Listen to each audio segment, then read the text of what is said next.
Okay, thank you, Daniel, for the introduction, and many thanks again to both you and Sylvia for inviting me. It's a pleasure to be here and to see so many familiar faces. I just hope the next one is in Costa Rica. Um, so let's hope things improve and we'll see each other in person. Okay, so I'm going to talk about some recent joint work with my collaborators from Romania, Denisa Stancu-Dumitru and Mihai Mihailescu. And this has to do with the properties of the principal frequency of the anisotropic p-Laplacian.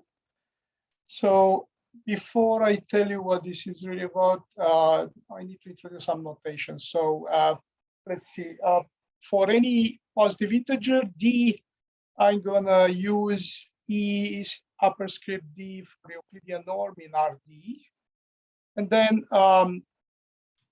by h upper script d, I'm gonna denote the family of all one homogeneous convex even maps from Rd to 0 infinity that are of class C3 alpha outside the origin and for which the Hessian matrix is positive definite for all p. Of course, when d is 1, so in the one-dimensional case, this is just the usual Euclidean norm. Or rather, I define that to be just the usual Euclidean norm. For such a function h, there is a notion of a polar function associated to it, which is defined by this formula. I'm not sure if this is visible on the screen. And then for d, positive integer, and h,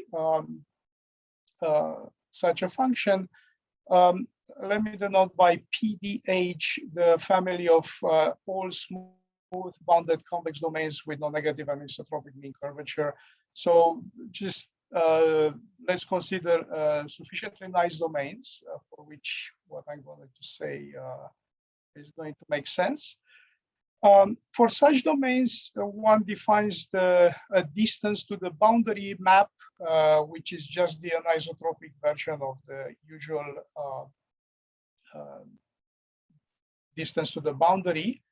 So you're just taking the infimum over all y on the boundary of omega of H0, the polar map computed at the difference, x minus y.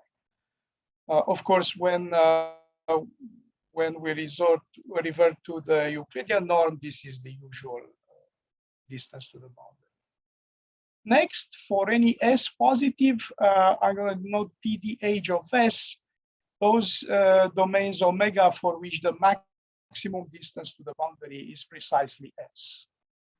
Okay, and given the domain omega and p bigger than 1, we define the principal frequency of the anisotropic p-Laplacian by this formula. So it's a lambda h of t and omega, which is as usual defined as the minimum over all u in W01p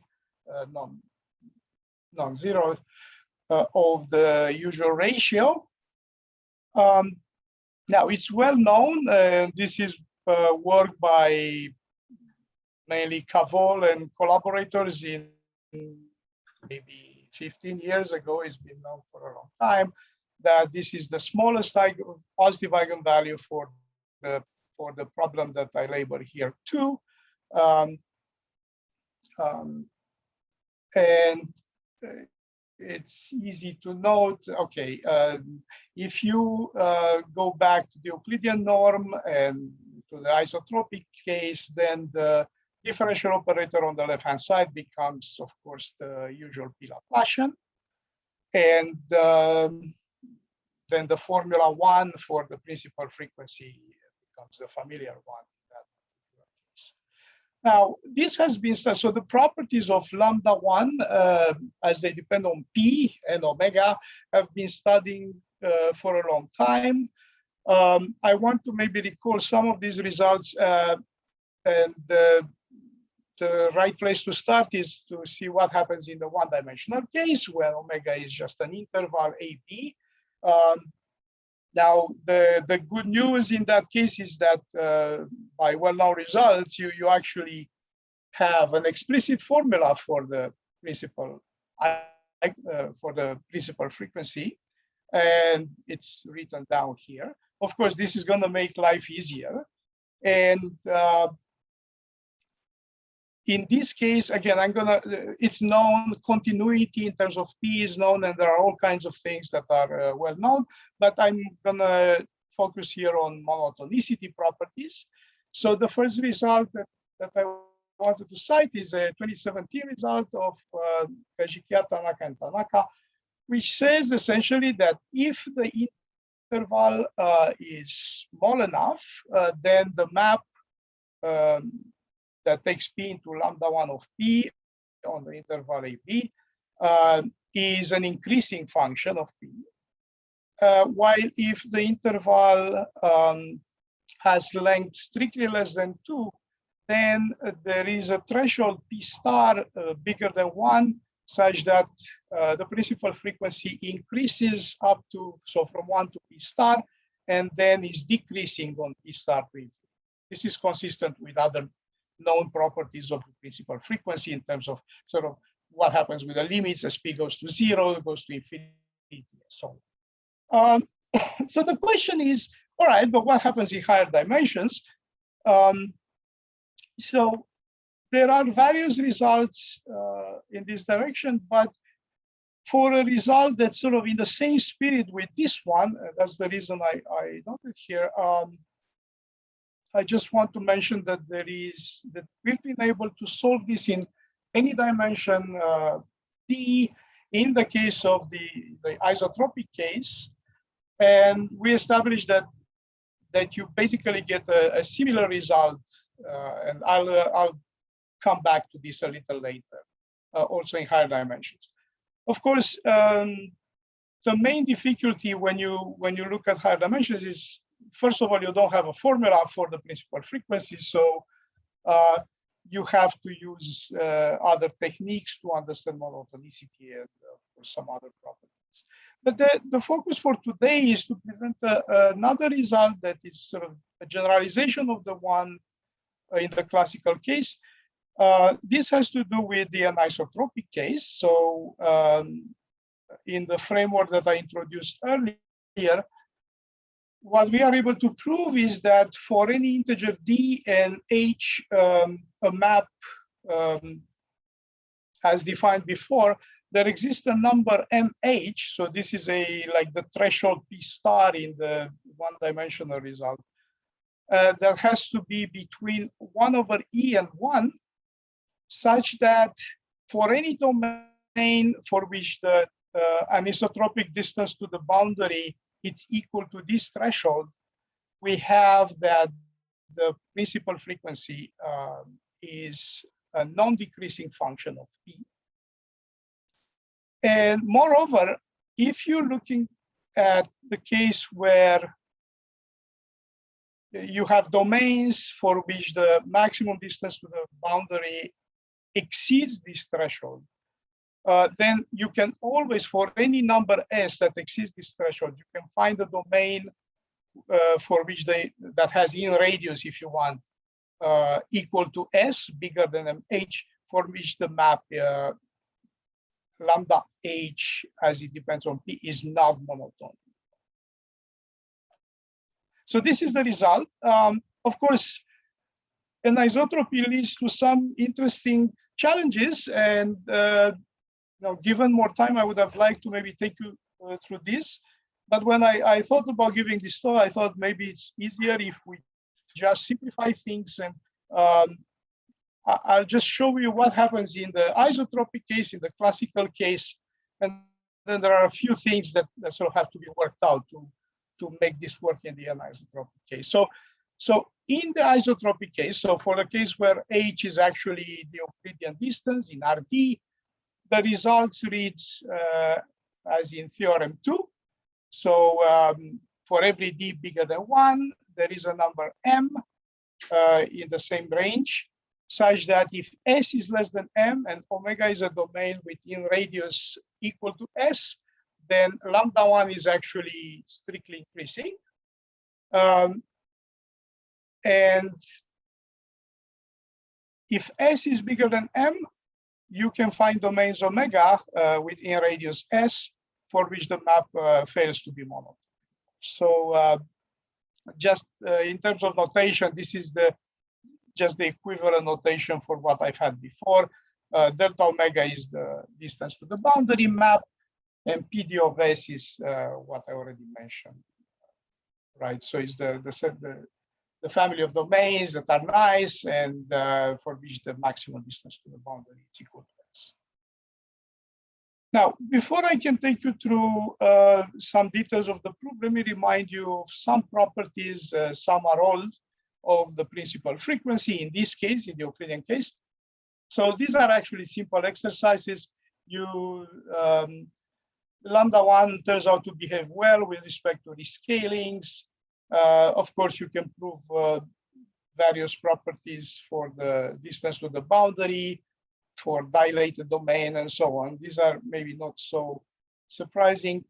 A result of Lindquist in '93, which was then rediscovered by Huang with a different proof in '97, is that lambda 1, so the principal frequency is a continuous function of P on the whole interval 1 infinity.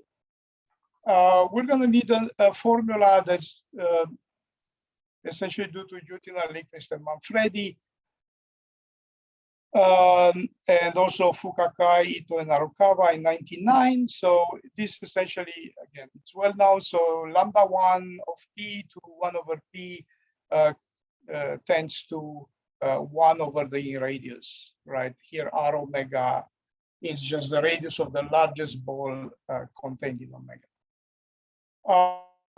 One more fact, if the boundary of omega is sufficiently smooth, then the map P goes to P times lambda 1 to 1 over P is actually non-decreasing. This again is going to be useful. The next one is a lower bound for the principal frequency in terms of a principal frequency in a one-dimensional domain. I mean, this looks technical and maybe not so useful, but it's actually very useful in our proof. So I thought I would just bring it up. So lambda 1 turns out to be bigger or equal than this quantity, which is just the principal frequency corresponding to the interval minus R omega. And the result is sharp in the sense that you can actually come up with cylindrical domains such that if they're sort of fatter and fatter, in the limit, the principal frequency is actually equal to this lower bound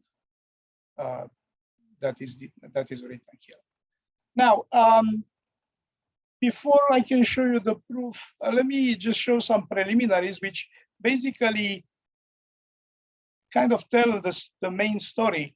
So the first proposition says that in dimensions bigger than 1, if you take an S that's strictly bigger than 1, then you can always find a domain that has in radius S such that the map, such that the principal frequency at P is not monotone in P on the interval 1 infinity, right? So for domains that are sort of big enough, the monotonicity breaks down. And this is something that that survives also in the anisotropic case, and I'll refer to it. Okay, the proof is actually not very difficult. So you start with the fact that lambda 1 to 1 over P, it's 1 over the radius. And because the radius is bigger than 1, you get that the limit of this of the principal frequency as P goes to infinity is 0. And then you work with these domains, with these cylindrical domains,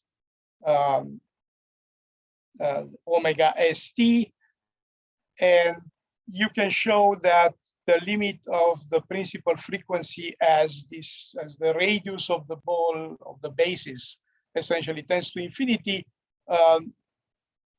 So it's known that now the limit actually is equal to principal frequency on the interval minus SS.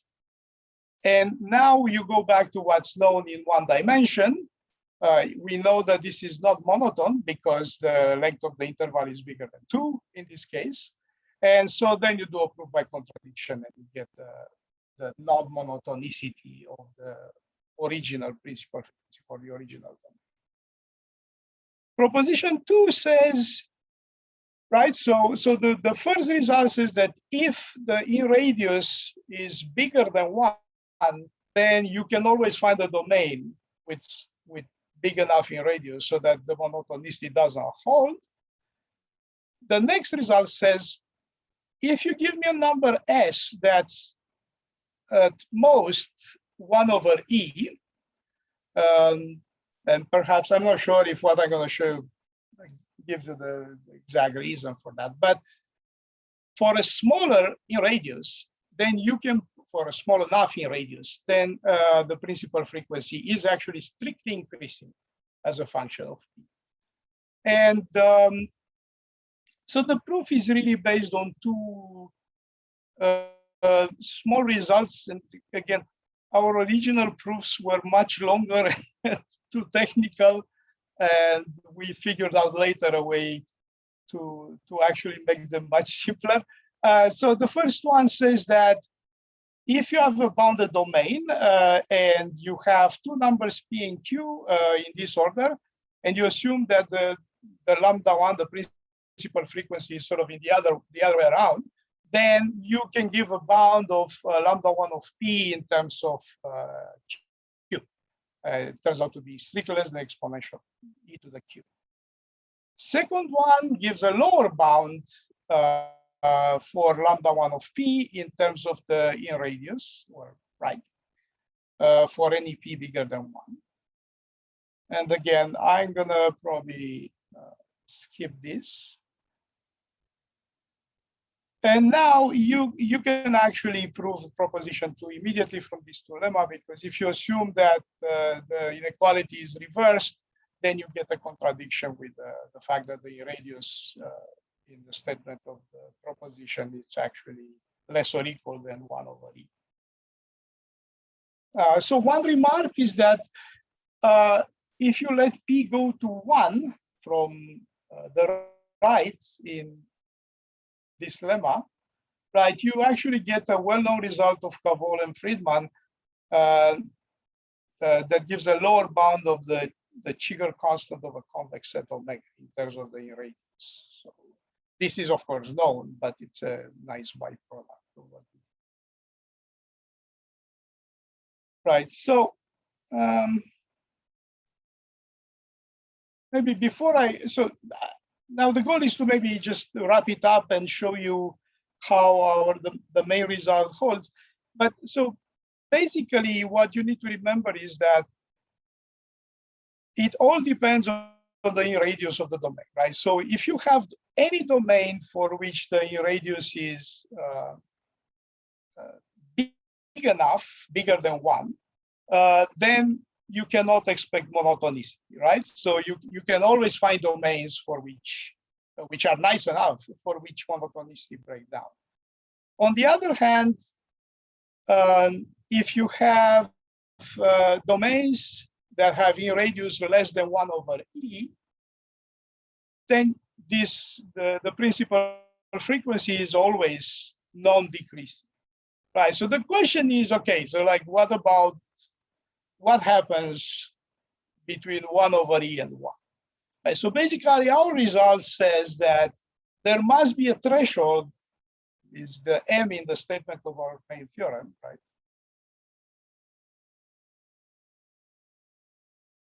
Right, so there must be a threshold between these values for which the monotonicity sort of still holds beyond 1 over E, perhaps up to that threshold, and then immediately breaks down. Right, so this is what we are able to do. Let's see. So just to go to maybe quick details of the proof.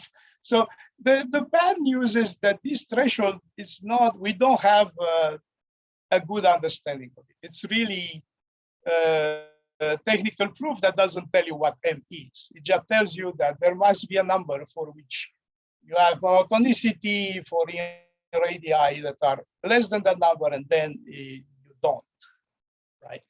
Or at least there are domains for which you don't, right? So the reason for this is the reason for defining M like this. It's almost sort of forcing it, but anyway, once you take M to be this, then you can actually prove the theorem. Is basically a sequence of two claims. The first claim tells you that if you start with an R that is at most 1, and you take an omega domain that has in radius equal to R, and you assume that you have monotonicity, right, for such omega, then for any S less than R, monotonicity still holds for domains within radius S, right?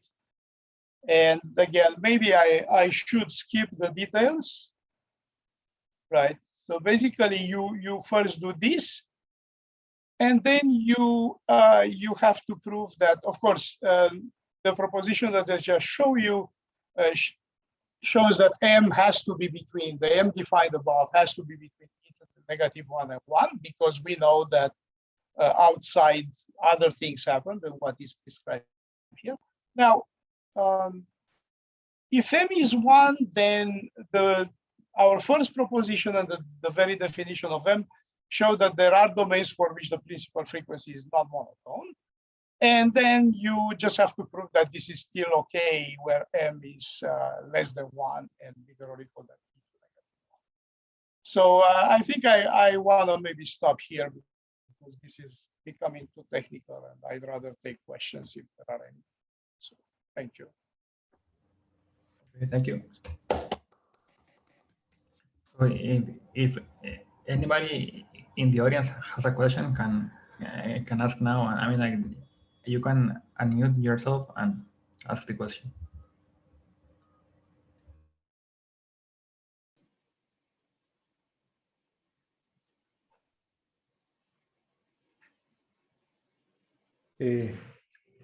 Hi, Marian. How are Hey. you? I just have one small question. Do you know some results about higher order eigenvalues for this type of operators? So we've seen a few results for higher order, but I don't remember anything about the breakdown of monotonicity. I don't think the problem is studied, is very well studied. There are results also for the first eigenvalue for, Neumann boundary conditions, so other types of boundary conditions. But for higher order, I'm not aware of. I don't know what happens. I suspect it's not going to be easy. Okay, thank you. To study this. Actually, not even in 1D. Right?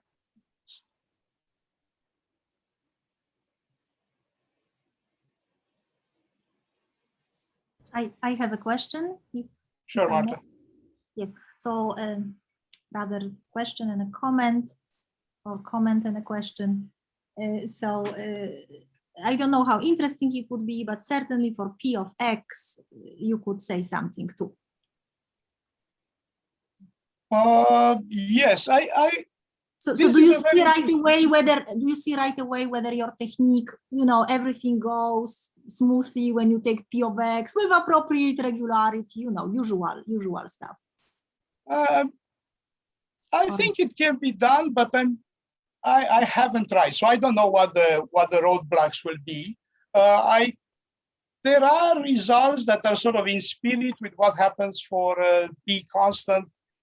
I mean, as you know very well, there are lots of results for sort of P of X type Laplacian, and some of them are very similar to the ones that the properties I listed at some point during my talk.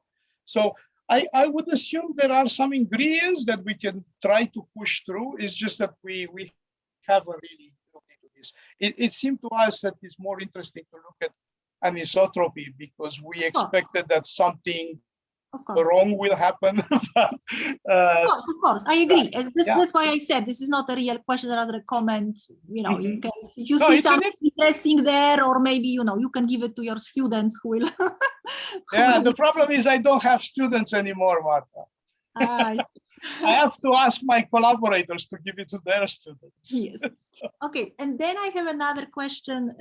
I don't know, question or comment again. So, of course, you know about the probabilistic interpretation of the p-Laplacian and all the wonderful techniques.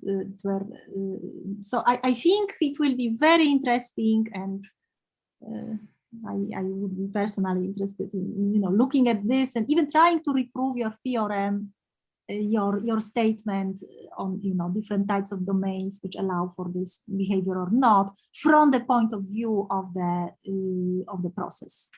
So you have a specific stochastic process and a certain domain allows, certain domain does not allow for this result. And there is an interpretation of the first eigenvalue from the tug-of-war type game in the same manner as is the interpretation, natural interpretation for the first eigenvalue of the Laplacian from the Brownian motion. Yeah, I think that would be very interesting. So you're referring to that's an interesting connection, and just an avenue of thinking in this direction. So there should be exactly the description of the probabilistic, description of the domain which allow for the process have the property that we are discussing here. Yeah, this would be very interesting. I think I know who to ask about this. I think my collaborators, Julio Rossi, who's also speaking at this conference at some point, must know something about this. Well, I know something too, and also ask me. Yeah, at least whether he knows of any results. You're not aware of anything like this, no. right? No, I am pretty sure that there are the results. There are, you can, as I say, the description of the first eigenvalue in terms of the game and in terms of the process, that is, to a large extent written down, or this is understood. But the recasting, even in the one-dimensional case, the result that you presented in the first slide, I am pretty sure, unless Julio has done it yesterday, this is not this does not exist. Yeah, that would be very interesting. I never thought about this. Thanks for asking me about it. I'll try to do some digging, and I'll send you an email if I find out anything even remotely close to this. Great, thank you. Good, very good question. Well, thank you very much. Sorry, Daniel, you were going to say something. I think I might have caught you. No. It was to thank Marian for the talk, and all the questions were very interesting. So thank you, and I think we are going to move to the next speaker. Okay, thank you.